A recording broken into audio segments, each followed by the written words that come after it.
I realized everyone has so many different goals, and going into college, everyone has so many different kind of career paths that they're planning to take. And it doesn't matter if your grades are better than someone that wants to go into a whole different field than them. It doesn't even matter that they're going into a whole different field because it's really more important about kind of what you want to do and what you should kind of just be focusing more on kind of what you want to do specifically instead of just comparing yourself to others. And so that's I really hadn't kind of realized that until about a year ago. But yeah.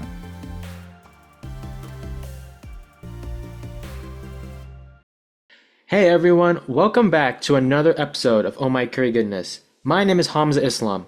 On each episode of Oh My Curry Goodness, I talk to incredible people of the Gen Z generation about their story and the experiences that have shaped them into who they are today. I wanted to create Oh My Curry Goodness because I want to focus more on the behind the scenes or the journey part as opposed to talking about the final product or the highlight reels, because the behind the scenes part are one of the things that make human beings. And so my goal for this podcast is to understand more about the journey rather than the destination, because we've seen human beings, especially those of the Gen Z generation, do really incredible things. And that's great to see. But I really want to focus more on the good and bad experiences, because when we have these conversations, we remind ourselves that at the end of the day, we are human beings, and human beings can be an inspiration for the future generation. And so let's talk about let's try to have that humanistic moment or that humanistic conversation as opposed to just focusing on the final product. So continue to check back each and every week to learn from incredible people of the Gen Z generation. Now, this week, I am speaking with Chase Hartman, who is the founder of Eco Brothers, a nonprofit that focuses on education equity and improving literacy rates. Since creating this organization, Eco Brothers has donated more than 200,000 books in all 50 states. One of the things that's really important to Chase is volunteering and giving back.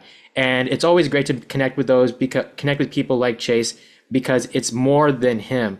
And aside from all that, I may have stalked his LinkedIn account, but he'll also be attending the University of Florida this upcoming fall semester. So obviously a lot of exciting things happening. But Chase Hartman, thank you so much for joining Oh My Curry Goodness. Yeah, thank you so much for having me too. Yeah, well, first of all, sorry for stalking your LinkedIn account, but I just had to see that because Also, it's a special moment. And here's the thing: I am a student at Ohio State, so it's I mean, I've been here. It's my fifth year, so it's really exciting to connect with people who be going to college. Before we start, I do want to ask you, because I know college can be a difficult experience. What's your thoughts heading in? I know we're still a few weeks away, but what are your thoughts going in your freshman year? yeah, I've been kind of looking on a lot of like the university's websites and following all their Instagrams, and I think kind of like one of my thoughts, I really want to try a lot of new things in college.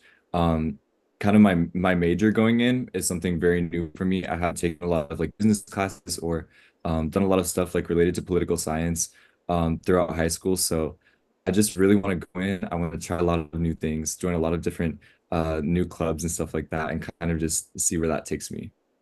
That's really exciting to hear. And one of the things I wish I did more of, because I commute from campus, or I commute from home, excuse me.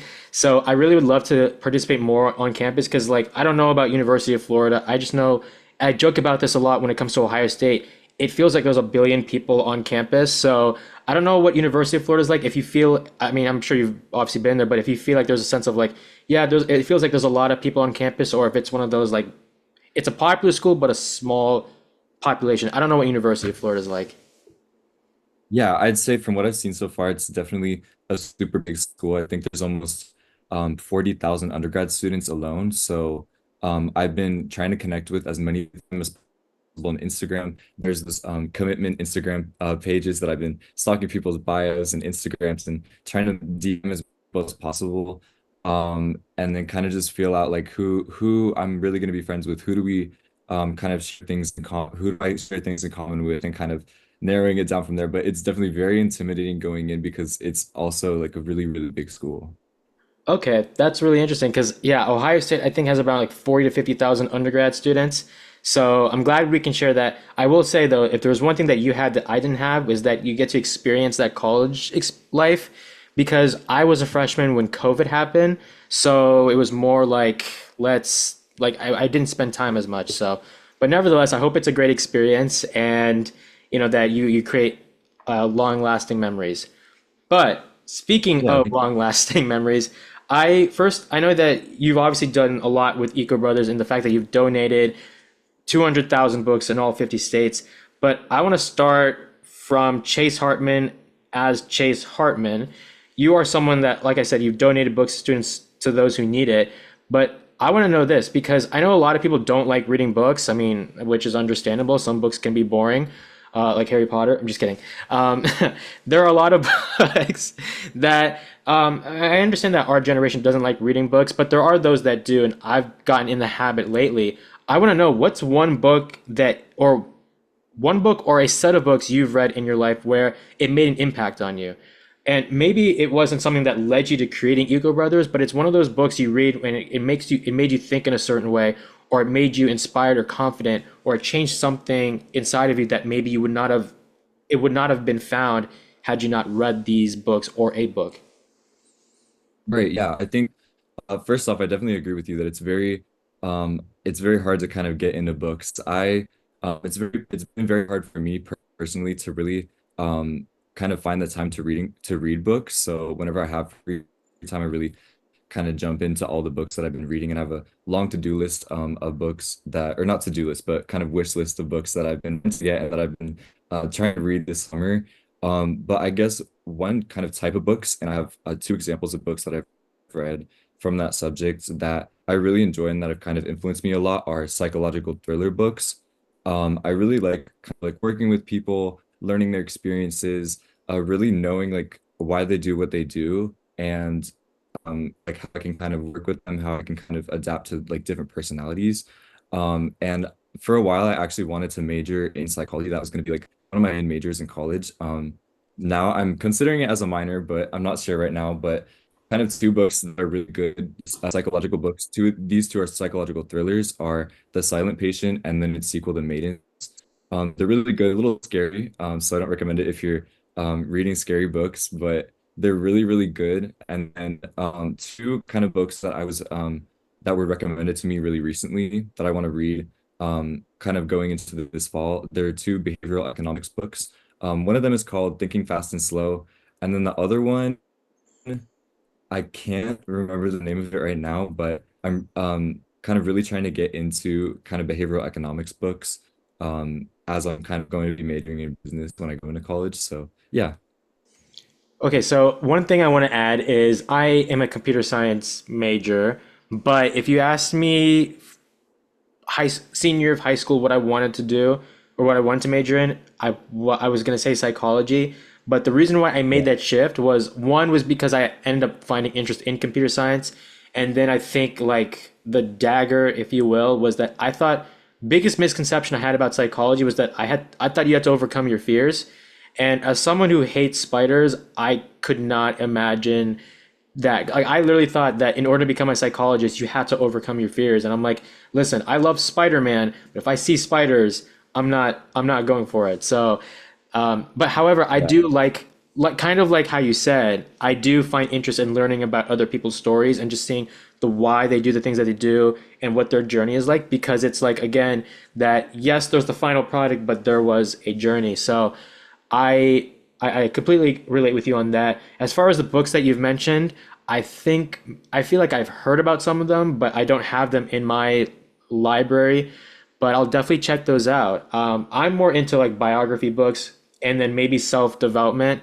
And then sometimes a book that I recently got was A Man's Search for Meaning by Viktor Frankl, which for those who don't know, is like, how do you find meaning during difficult times? So there's so many books that I want to read. I also got Lord of the Rings. I haven't touched that yet because I saw the page numbers and I'm like, yeah, that's gonna be fun. But yeah, I definitely love reading books. Or actually, now I love reading books. It took me a while because I used to be like one of those people that thought like it was a weird thing to do. Now I'm like, you know what? Maybe it's not as bad. I don't know, is that something that you were once where you're like, oh man, reading books, that's kind of weird? Or were you someone that's like, no, this has been something that's been a part of me for a long time? Yeah, I think at the start of my book projects, I always kind of like understood the like importance of reading and reading in school and like kind of just the overall importance of reading, especially for students. But like at the time, I definitely still preferred like watching Netflix and watching TV shows like over reading. But now I've kind of really gotten into reading, and sometimes like if a book's really suspenseful, like I'm sitting on the edge of my seat, like reading 30 pages of the book, even if I have to like go to swim practice or go to a meeting, like I'm like I can't stop reading this book. So it's definitely like grown on me, but at the start, like I would have preferred like watching Netflix, but it's definitely grown on me. I'm glad to see that.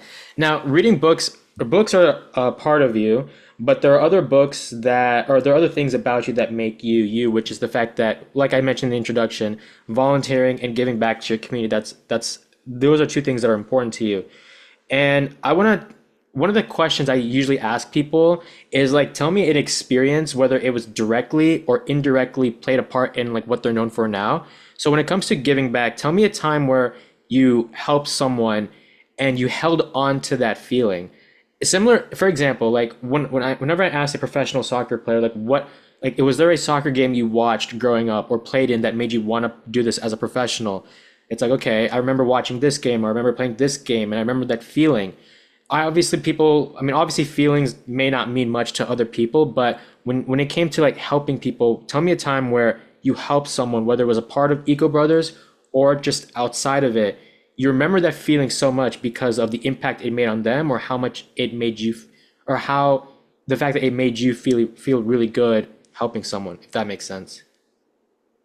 Yeah, I'd say kind of like the moments where I get to like personally interact with people when I'm volunteering are definitely my favorite moments. So for Eco Brothers, my nonprofit, my book deliveries are definitely the favorite parts of my project because I get to interact with the students when I deliver books. I get to help them pick out books and I get to like show them that they're really loved and important. And it's way better than just doing a quick book delivery where I drop off boxes of books at a front office because I get to meet kids, I get to meet media specialists and principals and hear their stories and perspectives. And that's where it's really inspiring, it's really encouraging, and that's really what like keeps me going when I really get to have those personal experiences and form those personal connections. I remember kind of one specific story. I remember one time when we did a food drive for an organization called Osmar Cares, and we came to their food pantry to drop the food off. And one of the organization's leaders offered us support inside of their food pantry. And that's where they talked to us a lot about kind of their impact in their community and how important their like one food pantry is to thousands of people because it's one of the only ones in the area. And so by getting that tour from that person, it was way more worthwhile than just dropping the food off at their pantry because it really inspired us and to kind of work with them for several years and do many more drives. And it showed us the true impact of how a lot of like people in our community just rely on that one food pantry. And so those personal interactions are definitely very important to me. Yeah, I really appreciate how you said that you don't just drop things off. It's you want to have those personal connections because I think, and I'm sure that you will agree with this sentiment, which is that, it's great to help people, but if you don't understand their situations or if you don't understand their personal stories, you can't just help them. You have to be able to listen and understand what they need. And I don't want to throw shade at Lord of the Rings again, but I'm going to do it anyways. I think dropping off books is great, but I don't think a little kid or a kid wants to read a 900 page book that has, well, no, I mean, it's a great book, but like no one wants to read 900 pages. Well, Right. there are those, but I think for the most part, it's like, I guess what I'm trying to say is like you said, going back to before I went on a rant or a ramble, which is that yes, you want to help people, but you want to have those personal connections so you understand what they really need, and then that can help benefit those communities. I want to ask you before I ask you a very philosophical question, though. Where do you feel like volunteering and giving back, where do you think that comes from? I mean, I know a lot of people will say that, I mean, it's a great field to be in, or it's a great space to be in. So I'd love to know from your personal experience, where do you feel like that side of where does that passion come from? Mhm. I think very recently. recently I've been trying to help a lot of younger kids and a lot of like high schoolers in my area and all around the country through like Zoom meetings. I've been talking to them, and a lot of them have been wanting to start their own projects and kind of get involved in their own communities. And the first thing that I ask them is like, what are you interested about? What what do you think, like, how do you think you can connect your passions to helping other people? So I just had a meeting with a kid at Starbucks just a few days ago, and he's really interested in kind of going into the medical field and kind of working kind of all things medical related. And he said he wanted to start a project and kind of help people. And so I was like, we can definitely connect these two, and we can create resources for kind of underserved hospitals that might have a lack of staff, or we can donate medical related books to middle schoolers or elementary schoolers and get them interested in and help them learn more about the medical field. So I really think that a lot of kind of our passions for volunteering and motivations for volunteering is what we're personally interested in and what we kind of are personally passionate about, and how it's really all about how we can connect that to service. I want to ask you one more thing before I ask the philosophical one, which is and I feel like you may have answered this question, but I still want to ask you this because I do ask this quite a lot, is that when it comes to helping people, and like you said, like kind of how a few minutes ago you talked about how you don't want to just drop something off, you want to be able to understand and like have those personal connections before you start helping people. When it comes to the word pressure, I know that I know that like at the end of the day that your intentions are good, that you want to make a difference. But from a personal level, do you feel like there is pressure that you put on yourself when it comes to helping people? Because you are trying to be an inspiration, you are trying to give people hope, you're trying to give them access to something that they may not have currently. And again, it's one of those things where it's great intentions, but maybe sometimes you have those like, oh, we messed up at we messed up here, and we may not have accomplished our mission.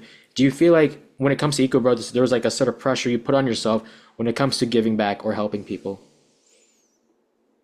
I think in the past, there was a lot of pressure that like my brother and I put on ourselves to reach a certain number of books donated. Like we were like, oh, by 2020, we're gonna hit 100,000 books donated, and if we don't do that, like the world is over. But now I think it's we always reflect on kind of what we have done, and like if we reflect on like kind of a month of service, we reflect on what we have done and what we have been able to collect, and we always reflect on kind of how we can do better, of course, and how we might be able to collect more books and donations and how we might be able to reach and impact more people. But it's we really kind of now focus on what we have done instead of what we could have done. And I think that's really important with service or in academics or a lot of kind of impacts or aspects of life is really kind of what you have done instead of focusing on, what could have been basically. Yeah, for sure. Now, here's my philosophical question that I've been wanting to ask people. I love asking this question because it's again one of those human moments. So I know that it's volunteering and giving back is a really important part of you. But if someone were to take that out of what makes Chase Chase, tell me what you would lose because you don't just lose that passion for volunteering. Given that it's such an important part of you, it almost feels like you would lose something more than just the fact that you no longer lose you no longer it's not just that you lose volunteering or giving back, you lose something more because it means so much to you. Right. Yeah, I think if I didn't have volunteering and if I didn't kind of do all the things that I do, I would really lose a really strong connection to my community because like you can live somewhere and you can go to restaurants and supermarkets and walk around your neighborhood, but you will feel so much more connected to everyone around you if you participate in things that are offered and also if you create new things and new opportunities for your community. So and it's all because you get talking with others when you kind of participate in all these things and you gain so many more perspectives that you might not have been aware of before. So kind of when I started Eco Brothers, I really just delivered used books at the start, and we did um, kind of a lot of used book deliveries. But um, kind of as the years went on, I talked with a lot of media specialists during our deliveries, and I realized that there was kind of a specific need and a greater need to support ELL students, which are English language students in Tampa, specifically um, Latino students that spoke Spanish because there was over, I think it was 23% of students in Hillsborough County, which is my county, they speak Spanish as their first language in their home. And so that's where we kind of started to launch a whole new initiative to distribute these dual language books to students all around the county. And when talking with the media specialists, we realized that like bilingualism and biliteracy is extremely important in Central and South Florida because it's going to benefit a lot of students' careers if they're able to interact with like not just people that speak English, but people that might only speak Spanish. And so it's beneficial for both English and Spanish speakers because the students who grew up speaking English, they're now opened up to a lot more opportunities by knowing two languages. But we really didn't know about this until we talked with the media specialist at the school that was near us. So like that strong connection and those new connections that I made during those book deliveries, it's not only grown like so much through Eco Brothers,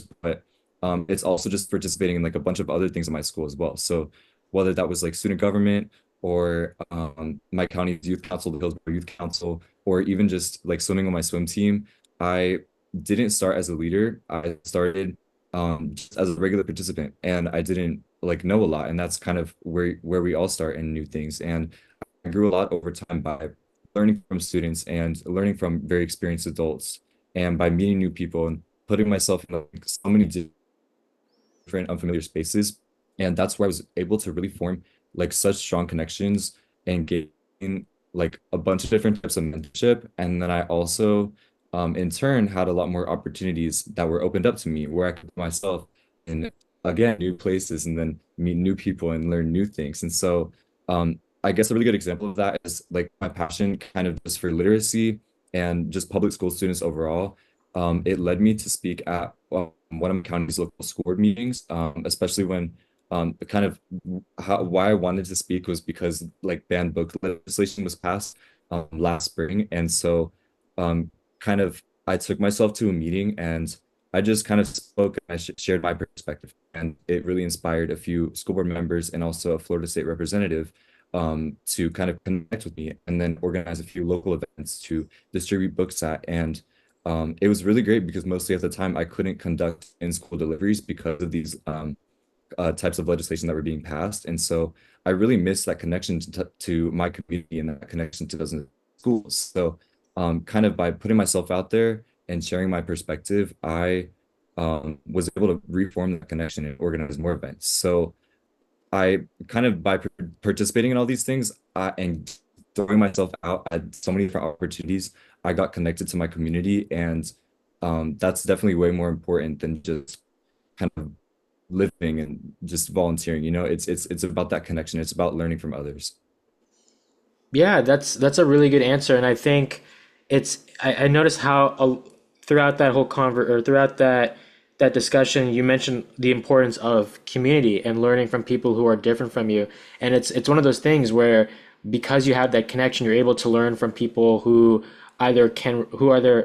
who may relate to you or may not relate to you, but they're all part of that community that makes it so special. Now, one of the things that can make, I think, that make us, even if we're doing really good things, is the challenges, the setbacks, and the failures that we had once gone through. And so, even though we at the time will say that these are the worst days of our lives, or we'll be absolutely angry that we'll be upset that we went through difficult times, we can look back today and go, if it weren't for these difficult moments, I wouldn't be the person I am today, or I would not, or your company or organization would not be where it is today. Now, sometimes I kind of I'm hesitant to ask this type of question because I don't want you to go through like your absolute darkest days of your life or darkest days of Eco Brothers. But tell me some, whether it's maybe from your personal life or with Eco Brothers, tell me some of the worst days that you're comfortable sharing where at the time you thought it was one of the worst things to have happened, but you're able to look back and go, you know what? Yeah, we went through this, but I'm grateful we went through this because here I am today, or here is, or Eco Brothers is what it is today because of these difficult challenges. Mhm.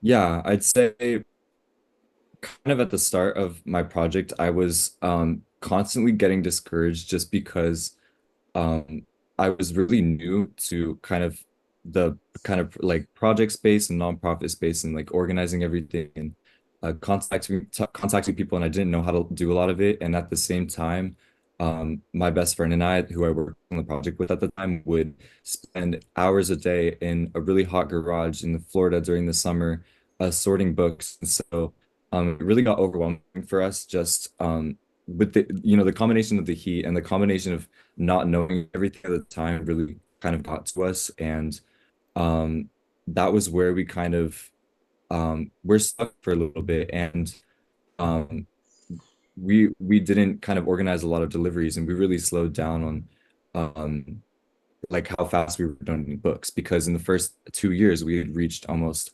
80,000 books, I think. And then after that, it kind of slowed down. And that's where we kind of sat down and reached out to our parents and a few other people that we knew. And we um, kind of just talked through our situation and talked about how we were kind of just stuck and overwhelmed. And that was where kind of the support of those adult figures really came in. And we realized the importance of kind of reaching out to people, whether they're more experienced or not, when you need help. And it can literally just be your family. And they gave us a lot of great pointers. They helped us do a few grant applications to help us get some new books and help us pay for the storage unit that we were renting at the time. And they helped us get connected to a few other organizations and local um, kind of people in the community that could give us more books. And that's where we also got connected to Hillsborough County Public Schools. And that's where a few people at the Board of Education were able to really help us form strong connections with a few local elementary schools. And so um, we realized that kind of just stopping and being patient and asking questions and reaching out for help was really impactful and really helpful. And that's where we were able to kind of learn a lot and kind of keep growing the project. Yeah. Yeah, it's and I'm really glad you talked about this because the thing is it's very easy to look at materials, quote unquote, or materialism, where in the sense it's like, oh wow, you donated 200,000 books, but then at the end of the day, it's like, wait, at the beginning, you were there were difficult times, or you felt discouraged because it's like, who is this guy that's trying to who's working on this project? Now, I want to know because this is like, I guess, is like an advice type of question, but especially early on when you're starting out, it's very easy to be overwhelmed because you don't have experience, or people are telling you no, or maybe people have some sort of weird, dumb reason as to why they shouldn't support you throughout your journey.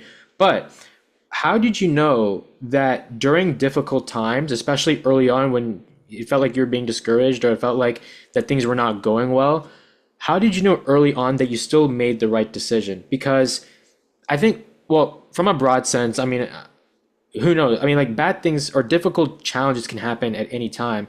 But when we look at like the first few times, like that first, like those early moments when you're trying to get it off the ground, those are obviously the most difficult times. How did you know that, especially when you went through those difficult moments, that it was still the right decision at the end of the day to go with Eco Brothers and continue pursuing this passion or your why? Mhm. I'd say that's where the students came into play, and that's where the schools came into play. Every time we went to a new school and we had kind of our first book delivery with them, we would look at the classroom shelves and we would look at kind of their school libraries, and we would see that a lot of the times there was little to no books like at all in all these schools. And that was where we really considered kind of the students that we were helping out, and the fact that even if we just donate 15, 20 books. Most of the time, our deliveries were more like 1,000. But even if we just donated a few books to that school, they would benefit so much. And so, kind of just always considering the students, always considering like who we're impacting and the reasons behind that, and the fact that we've been able to impact so many schools. We've been able to raise some schools reading scores, average reading test scores from a C to a B or a B to A. It's small little kind of accomplishments like that and small little pieces of feedback that we get from the schools that kept us going and that encouraged us to do one more delivery. Yeah, I like that, and it's the fact that, and I think, and it goes back to the fact that it's bigger than you. Like, yeah, you have a great company, you have a great vision, or you have a great nonprofit, you have a great vision, but at the end of the day, even if we go through difficult times, we have to remember that we're doing something that's bigger than ourselves, and the fact that you want to give hope to students. So that's really great to see. Now, speaking of students, let's talk about one of the most interesting students I've had the pleasure of having on this podcast, because you have done you've done a lot from volunteering, service. You, I think, were the captain of your high school swim team. You and that's like everything, or some of the things that you've done during high school. And here's the thing, and I want to go back into the topic of materialism again, which is that it's so easy to like put all these for a just to make a really good college application. I think one thing that one mistake I did was, and I don't know the type of student you were in high school, but like in high school, I felt like that I cared more about getting the right or getting the best grades possible, and then trying to have as many community service or as many like volunteering hours as possible, because it was like it was only for trying to get into the school of my dreams. Like I think because I was so scared of failing or not really enjoying the experience, that's why I felt like high school wasn't fun, because like it wasn't one of those things where it's like let's learn about history. It was let's learn about history and get an A. So I think I put too much pressure on myself on getting the best grades possible as opposed to enjoying the experience and what came with it. For you, again, I don't know the type of student you were. If you were the type of person that was like, I really need to get good grades, or if you're the type of person that was like, I want to really enjoy every second of each moment. If the answer is the latter, tell me what prevented you from seeing things as like material. Like you weren't just like, let's become captain of the swim team just because it looks good on a college application, or let's not go for a 4.0 just because it was a college application. It's more than that. It's the fact that you get to spend time with students and try to be the best version of you as possible. I know that's a long question, but I hope you get what I'm trying Yeah. to. No, yeah, well, first of all, definitely agree with you on kind of like the school subject part. I was really stressed like all throughout high school on getting good grades, and it wasn't until I got my first B in calculus during junior year that I kind of something really hit me in that moment, and I was mad for like a week. But after that, it really hit me that the grades were not what mattered, but it was like kind of what I was learning, and not necessarily the content that I was learning in class, but like why I was learning it, like how is this going to benefit me? How are these kind of study skills and interacting with other people benefit me? And that's also something that I um like kind of saw as important in volunteering and all the other extracurriculars that I was involved in, is that in almost everything that I participated in, I've learned a lot about like two-sided leadership, and how like even if you're the most experienced person in a room, like there's so much more to learn about everyone else like that you're around, because there's so many different experiences and opinions and perspectives that you can like share and learn from them. And so like just this morning I was teaching a swim lesson, and like although I've been swimming for over like 5 years, I've learned like so much from coaches, and like how to get faster and how to like tweak my technique. I was now in the like coach perspective this morning, and I had to watch the kids strokes and tell them ways that they can improve, which is not something that I've done before, as I've mostly been in like this swimming role. So I still gained something out of that one lesson, because it taught me how to like shift my perspective and also put myself in their perspective and as a new swimmer, and it helped me kind of look back and really kind of look at their stroke and like teach them how to improve. So a lot of kind of what I'm trying to do this summer as I reflect on what I've done in high school is to shift to a mentor perspective, while also kind of still joining a lot of new places and taking a lot of new opportunities to learn and grow. And I really want to keep a really good balance of that. And that's really important for me, like going to college as well. So this summer, I've really shifted a lot of my specific passions of kind of like volunteering and social impact. And I've really shifted it to kind of more politics and government. And so I attended a camp at Georgetown with the organization Civics Unplugged, and I've worked with the congresswoman through internship, and I've also worked with my local school board member to try to assist her in getting reelected. And so I've entered a lot of new spaces doing these things, but at the same time, I'm trying to share what I've learned with younger students. So I'm constantly creating scholarship lists for students to reach out to me, because I know that's a very important part of the kind of the high school and college journey. And I've done one-on-one Zoom meetings and at Starbucks to meet with the younger high schoolers, and just trying to give them tips and tricks about how to start service projects. And then a really big thing that kind of me my brother have been working on this summer is the Eco Brothers Youth Council. So we've kind of started gaining membership, and now we have over 75 members.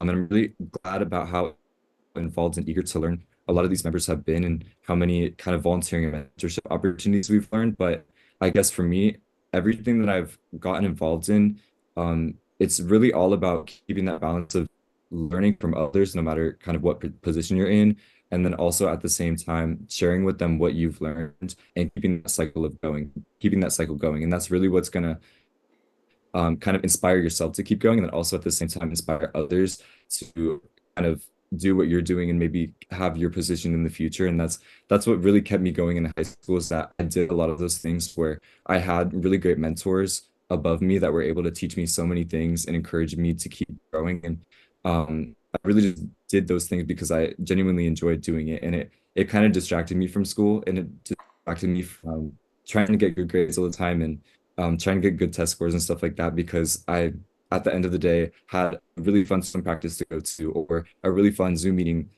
with new friends from volunteering that I could join at night. And so it was just keeping that balance that really helped me out through high school.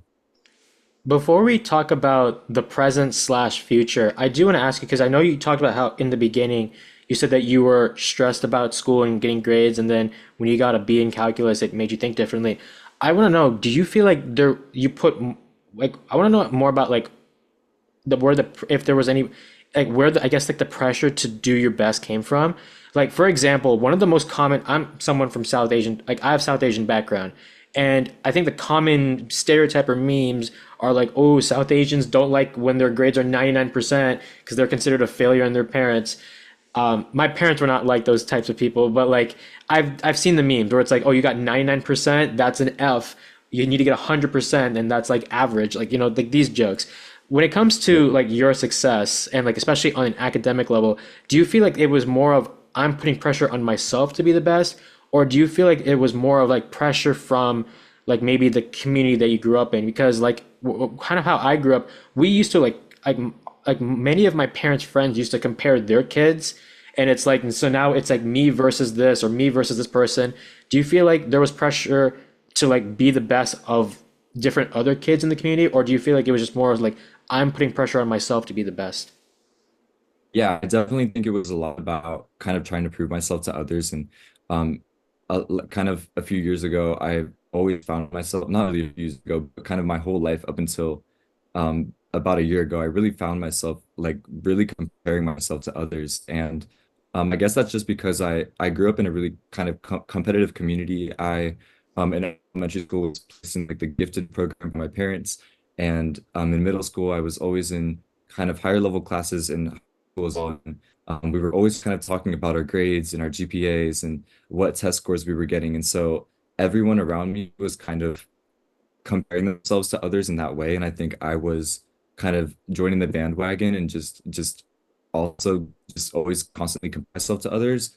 I think it was really up until kind of this last year that I was doing that. And I stopped doing it mostly just because I realized everyone has so many different goals, and going into college, everyone has so many different kind of career paths that they're planning to take. And it doesn't matter if your grades are better than someone that wants to go into a whole different field than them. It doesn't even matter that they're going into a whole different field, because it's really more important about kind of what you want to do and what like you should kind of just be focusing more on kind of what you want to do specifically instead of just comparing yourself to others. And so that's I really hadn't kind of realized that until about a year ago. But yeah. For sure. And I want to be really clear, like when and in case that there's one person that feels like that this is like a sign of like this is like a bad thing. I'm not saying that like grades don't mean anything. They obviously do play a part, but it's like kind of like how you said, like everyone has different goals and everyone has different objectives. And so just because it's like just because you have good grades, it doesn't really mean that. I mean, it's like, what are you going to do with that? And for those who have bad grades, your grades don't define you. I mean, I'm gonna have to be really careful in case there is one of my parents' friends watching this and then they attack me for saying bad grades mean something. But it's like I know what you're trying to say, which is like that like grades do play a part, but there's also more to things. And sometimes we have to be kind to ourselves, especially when things don't go our way, because it can be very easy to feel like the end of the world when we see a B on our report card. So I do appreciate you saying that. Now, before I let you go, I do want to talk about the current or the present and the future. But I actually, I'm first I want to talk about University of Florida because obviously that's where you're going in a few weeks. And I know you talked about one of the things in like the first question, which is that you want to try new things, experience new things, and so forth. I want to ask you from a personal development question, from a personal development level. Obviously, high school is that door is closed.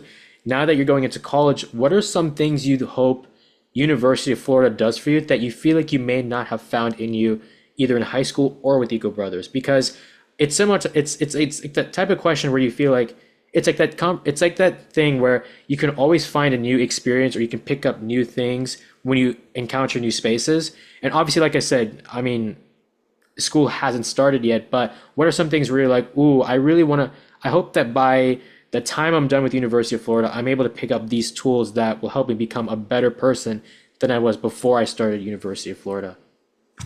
Yeah, I think um, kind of just for me specifically going into like business and political science, I think all throughout high school, a lot of my kind of main passions and main extracurriculars, such as like Eco Brothers, I didn't conduct kind of with my school or through my school. And so I'm hoping that UF can really give me, especially for like business classes and entrepreneurship classes, I can really kind of connect Eco Brothers and all that I want to do through like entrepreneurship and starting my own business in the future. I really hope that they can kind of teach me more how to specifically do that and kind of connect my passions to my career. I haven't really seen a lot of that in high school, and there's not a lot of kind of opportunities to take business classes or do anything. So I really kind of resorted to doing a lot of that outside of school. So I'm hoping that there's a lot more like in-school clubs and pitch competitions is something that I really want to kind of try out in high school. And I really just kind of want to get involved in everything business, everything entrepreneurship, and see if that's kind of beneficial for me. That's awesome. And it actually leads perfectly to the next thing I want to ask you, which is that you are someone that's very ambitious. You're one of the pieces of advices you've given in previous interviews is to go for it. Obviously, you've had your difficult challenges with Eco Brothers, but it shaped you into a better person today, and it's helped Eco Brothers become a better nonprofit today. I want to ask you, what are some, well, it's more of like a two-part question, but what is one fear you once had, and what is one fear that you currently have that you hope to overcome in the future? Now, when I say fears, I don't necessarily mean spiders and clowns, unless they are your biggest fears, then perfectly fine. But the type of fears where you feel like the fear that you once had and the fear you once have the fear you once had and the fear you currently have, these are the types of fears that you feel like are holding you back from being your best self. Now, unless spiders and clowns are holding you back from being your best self, then I guess that's the answer. But what are some fears where you're like, ooh, well, two parts. One is a fear that where you're like, oh, I used to be scared of this, but I'm no longer scared of anymore. And then one fear where you're like, I really want to overcome this in the future because right now this is holding me back from being an even better version of Chase Hartman. I think one fear that I used to have that I really kind of let go of throughout this year and throughout like the college process was just the fear of failure overall. I used to have it a lot kind of throughout school and through like my grades and different extracurriculars, but I think when I started applying for a bunch of different colleges and especially scholarships, I started getting acceptances and rejections and more rejections, and then I wasn't paying attention to the acceptances as much, and I was paying more to the rejections that I was getting. And so I think at the end of it all, I really kind of laid everything out. I had spreadsheets and I had whiteboards, and I looked at my whiteboards and I erased everything that I rejected, that I was rejected from. And I just looked at kind of what I had. And um, I still had so much. I still was accepted into so many colleges, and um, I still kind of earned enough scholarships to get me to not have to pay for almost all of my college education. So um, it was really kind of shifting my perspective and not focusing on like what I didn't get and what I really got out of that experience. And I'd say one fear that I currently have is um, kind of just, I guess, I, well, basically, like I love to do like a bunch of different things, I guess. And so like throughout high school, like when I was like considering my major in college, I started out with theater, and then I wanted to go to like communications and journalism, and then I wanted to go through psychology after reading a few books. And then just about a year ago, I finally landed on business. And then just about a few months ago, I decided to add political science as a double major. So one of my kind of biggest fears that I guess I have for kind of my life overall is being able to accomplish everything that I want to do. Because it's become clear to me that I have a bunch of different interests, and I want to travel, I want to start my own business, and maybe even get my own MBA or my own law degree. And on top of that, I just want to have a bunch of fun and meet a bunch of different amazing people. But it's definitely very stressful to kind of like look at what I'm doing now and try to put it into place how that kind of might help my future turn out and how like my career might turn out and everything. So yeah. For sure. And I know the fact that hypothetically we want to do as many things as possible because it's fun, but also at the same time, it's like one of those things where, how's your mental health throughout all this? And, as great as it sounds, if it's hurting you in any way, then you might need to, then we might need to let go some things in order to look after our well-being. So, nevertheless, I know that it's obviously a very busy time to be Chase Hartman, but it's also an exciting time. So, Chase, I just want to say thank you so much for joining the podcast. Best of luck with Eco Brothers and at University of Florida. I hope that you have a great freshman year and also a great 4 years in Florida. Or if you ever transfer to Ohio State, that's cool too. But nevertheless, thank you so much for joining, and I hope we get to meet in person one day. Yeah, thank you so much. Thank you guys so much for listening to this episode.